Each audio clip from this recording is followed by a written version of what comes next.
NEET தேர்வுக்கு விலக்கு கோரி தாக்கல் செய்யப்பட்ட மசோதா காரசார விவாதத்திற்கு பிறகு தமிழக சட்டப்பேரவையில் நிறைவேறியது. மசோதாவுக்கு எதிர்ப்பு தெரிவித்து பாரதிய ஜனதா கட்சி வெளிநடப்பு செய்த நிலையில் அதிமுக உள்ளிட்ட கட்சியினரின் ஆதரவோடு மசோதா நிறைவேற்றப்பட்டுள்ளது.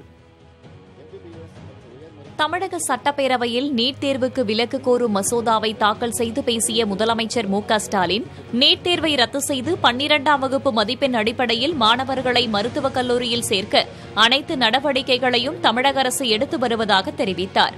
எதிர்க்கட்சித் தலைவர் எடப்பாடி பழனிசாமி முதலமைச்சராக இருந்தபோதுதான் தமிழகத்தில் முதலாக நீட் தேர்வு நடத்தப்பட்டது என்றும், தொடக்கத்திலிருந்தே திமுக நீட் தேர்வை எதிர்த்து வருகிறது எனவும் முதலமைச்சர் மு.க.ஸ்டாலின் கூறினார். மாண்புமிகு எதிர்க்கட்சித் தலைவராக இருக்கக்கூடிய இவர் முதலமைச்சராக இருந்தபோதுதான் நீட் தேர்வு தமிழ்நாட்டில் முதலில் நடத்தப்பட்டது. நீட் தேர்வுக்கு விலக்களிக்க வேண்டும் என்று இதே சட்டமன்றத்தில் ஒருமனதாக நிறைவேற்றப்பட்ட மசோதா நிராகரிக்கப்பட்டதும் அதாவது எதிர்க்கட்சித் தலைவர் முதலமைச்சராக இருந்தபோதுதான்.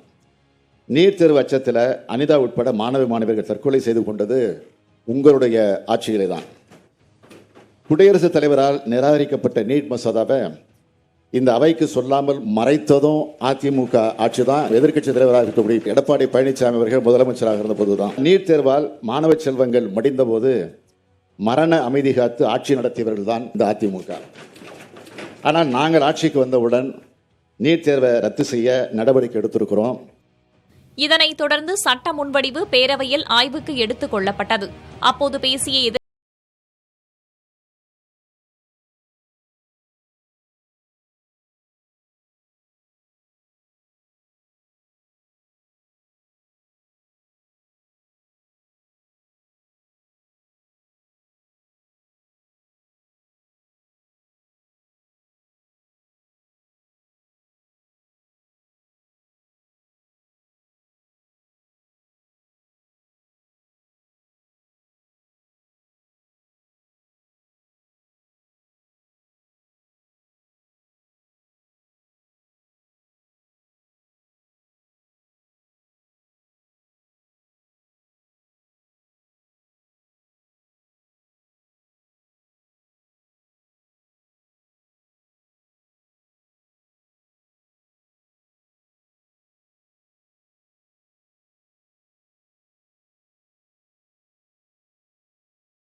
தமிழக வாழ்வுரிமை கட்சி உள்ளிட்ட அனைத்து கட்சியினரும் வரவேற்று பேசினர்.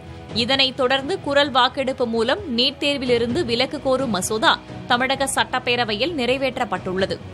இந்த நீட் தேர்வு விவகாரத்திலும் அனைத்து கட்சிகளின் சட்டமன்ற உறுப்பினர்களும் முழு ஒத்துழைப்பினை அருகே சமூக நீதி வரலாறு படைத்திட துணை நிற்க வேண்டும் என்று நான் கேட்டுக்கொள்கிறேன். 2021ஆம் ஆண்டு தமிழ்நாடு இளநிலை மருத்துவ படிப்பிற்கான சேர்க்கை சட்ட முன்வடிவை அறிமுகம் செய்ய அனுமதி கோருகிறேன். மாண்புமிகு முதலமைச்சர் அவர்களின் தீர்மானம் பேரவையின் முடிவிற்கு விடப்படுகிறது. ஏற்போர் ஆம் என்க, மறுப்போர் இல்லை என்க. ஏற்போரே அதிகம் என்று கருதுகிறேன். ஏற்போரே அதிகம். தீர்மானம் நிறைவேறியது. மாண்புமிகு முதலமைச்சர் அவர்கள். மசோதாவுக்கு குடியரசுத் தலைவரின் ஒப்புதலை பெற தமிழக அரசு முடிவு செய்திருக்கிறது. புதிய தலைமுறைக்காக செய்தியாளர்கள் ரமேஷ் மற்றும் ஸ்டாலின்.